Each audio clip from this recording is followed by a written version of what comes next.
Meanwhile, it's not just big cities that are feeling the sting of federal budget cuts. In small towns like Mount Vernon, New Hampshire, a rollback in humanities funding is threatening years of progress.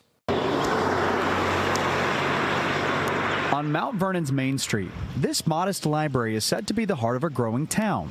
But for years, community leaders have pushed for something more, something bigger. So it's a little jewel box of a library. People call it the gem of Main Street for a reason.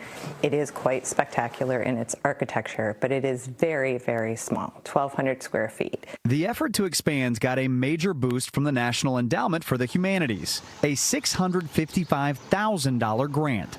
But this spring, the federal government rescinded the remaining funds without warning. It does say there's no appeal process, and which is not normally how these things work, so I don't know how that will shake out in the end. And it was a one line, your grant has been discontinued. It's not just Mount Vernon.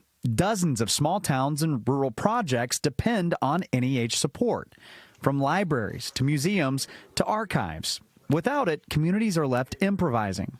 Usually the federal government, sometimes it's not efficient, sometimes it doesn't do things right, but the least thing it can usually, if they make you a promise, they generally follow through on it.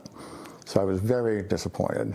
For some perspective, the NEH's entire budget is about $200 million, less than what the Department of Defense spends every 6 hours.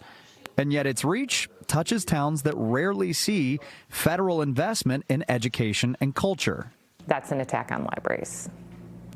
So not happy with the federal government right now. If you're a librarian, you should be worried. You should be paying attention. Now, this is just one example here in a small New England town. And while Mount Vernon's new library is still on track to open this fall, what had been planned is now set to be scaled back. The National Endowment for the Humanities, or NEH, those funding withdrawals, it remains under legal scrutiny. Meanwhile, a separate executive order dismantling other cultural agencies like the Institute of Museum and Library Services, it was just blocked by a federal judge in Rhode Island. That ruling, well, it was that those cuts were unlawful. Now, this case does not cover NEH, but it could signal what's to come.